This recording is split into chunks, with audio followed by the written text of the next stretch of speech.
So welcome to another video here at Cranky Gun Reviews.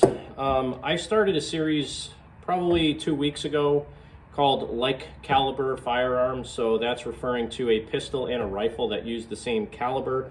Not necessarily pistol caliber carbines, also not necessarily even guns that use magazines. And I'll talk about why I think it's actually important sometimes to have guns that don't use magazines, ones that use tube mags, or in the case of a handgun, obviously a revolver. Why it's important to do that, because if you're out sometimes, you may not, you might drop a magazine, and if you drop a magazine, you may not be able to use your gun. But today's video, I'm going to talk about 9mm. And while I said this is not entirely about pistol caliber carbines, it will be a little bit about pistol caliber carbines. Now, there are firearms that you can buy that a rifle or a pistol caliber carbine and a pistol use the same magazine. My video is not about that. My video is not specifically about pistol caliber carbines that the carbine and the handgun use the same exact magazine. I'm just talking about the same caliber. So what I have today for the pistol, my Smith & Wesson SD9VE with an Apex trigger kit. And I've had flack from people on this gun before, because they say it's a Glock copy or they say it's a piece of crap or what have you. I happen to really like this gun. When I bought it, it was about $215 or $219. It might have even been $199. Now these things are going for $400 used with all the craze going on, so who's laughing now? I got this. I have a few magazines for it. It functions flawlessly. It's fairly lightweight. It's a full-size gun. I think it has a 4.5 or a 4.25 inch barrel. You can get standard 10-round magazines for compliant states. You can also get 16-round magazines. The Sigma magazines from the older Smith & Wesson Sigma actually fit this, and they're pre-band. So if you can find those, you can use them. And then for my pistol caliber carbine, I have my Sub2000. And I just picked this up last week. Haven't even shot it yet. The only thing I've done to it, I put an angled foregrip on it. That's a UTG brand, a skeletonized aluminum one, nice and lightweight, gives you the ability to pull it into your shoulder, gives you a nice grip on it so your hand's not at an odd angle. Also, I put an A2 style birdcage muzzle brake on there. And yes, for those of you that laugh at me for putting muzzle brakes on a gun that doesn't need them, I happen to like them. I don't have a suppressor, and if I have a threaded barrel on a gun, it's going to get a muzzle brake. That's just the way it is. Deal with it. So let me get set up here, and I'm going to go ahead and do some drills at 25 yards with the Sub2000, and then 50 yards. I'm going to see how my accuracy is with it, see how reliable it is, and then I'll take some shots with the pistol as well. So this is the same caliber pistol and rifle video with the Kel-Tec Sub2000 and the Smith & Wesson SD9VE. Now, I know you can buy the Sub2000 that uses magazines from like a Beretta or a Smith & Wesson or something else. When I went and bought this, the only one they had in stock was one that took Glock 17 mags. Now, I don't have a Glock. Maybe someday I'll get one. For now, I don't have one. But I do have one magazine for it, and in the state I'm in, I have to buy compliant magazines, so I have one 10-round magazine. I have some more Magpul 10-round mags coming in, so hopefully I'll have those soon. But I'm going to go ahead and take some shots with this thing. First time I've ever shot it. I like it because it's like shooting a, I don't know, an HK or something where you slap the bolt shut. It's kind of fun. Here we go.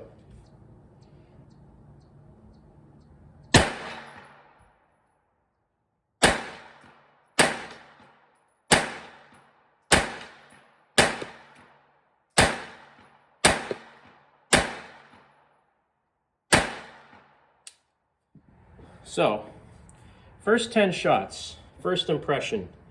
It's not the most pleasant thing to shoot. Kind of like an AR-15 where the buffer assembly goes into the handle or to the stock on an AR-15.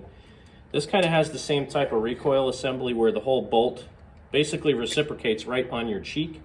And in order to get a good cheek well on this thing with the sights that are on it, you basically have to put your cheek directly on that reciprocating bolt. So I can see that if I shot this thing a lot, it might hurt my cheek. So that's why I did buy that M-Carbo little rubber piece that goes on there.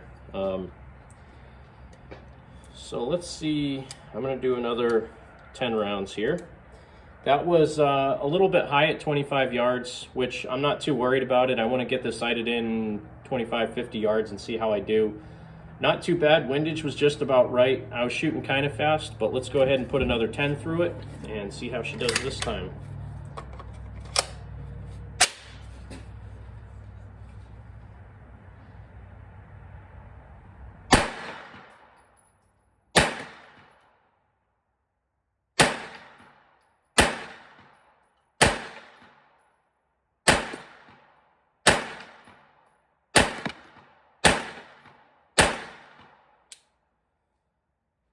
Not too bad. I flinched a little bit on a couple of those shots, but I'm probably hitting about 3 inches high, and my group is probably about 4 inches by 4 inches or 3 inches by 3 inches at 25 yards. Not terribly horrible, not terribly great either. Let's go ahead and take a couple of shots with the Smith & Wesson SD9VE, the 9mm pistol version of my like caliber video.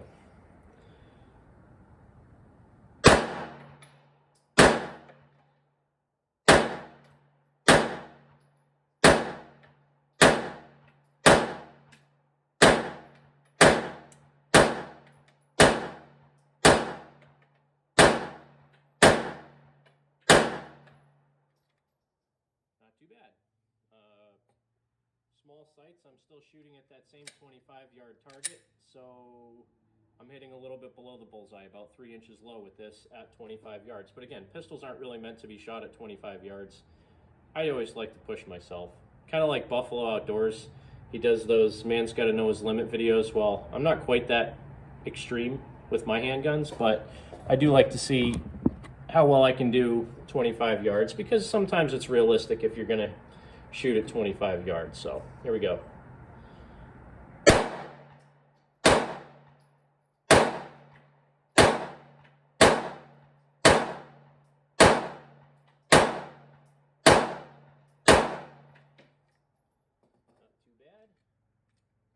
Make sure I don't shoot my self-defense ammo. Not that I haven't tested it in the gun, but I don't want to waste it.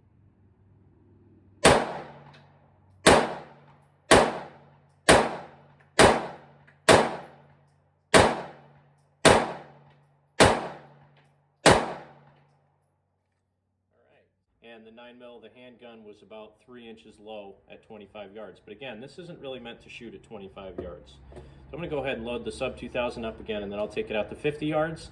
And then I'll show you guys what my targets look like. Alright, so back again with the Sub2000. This time I'm going to try to go out to 50 yards, see how I can do offhand, because that's kind of what this is for. So let's see how I can do here at 50 yards.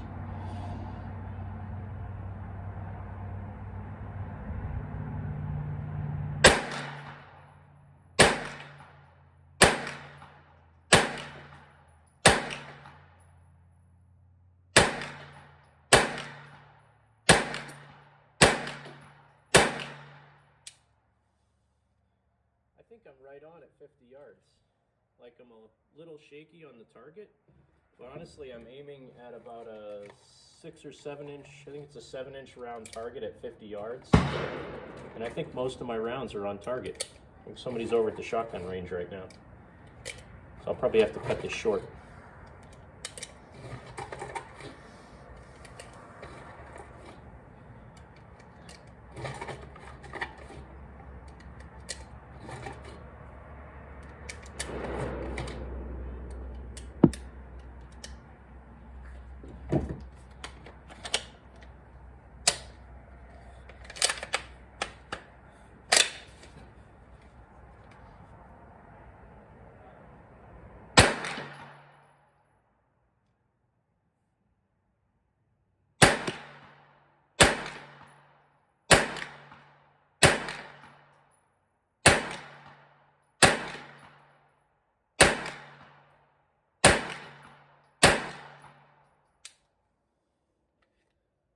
Too bad. Back to the SD9VE. 50 yards.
All right, so let's see how I did 25 and 50 yards.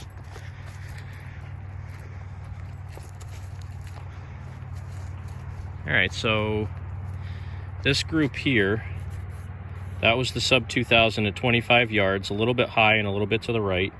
This was my SD9VE at 25 yards, so a little bit low. And I was, basically in this area.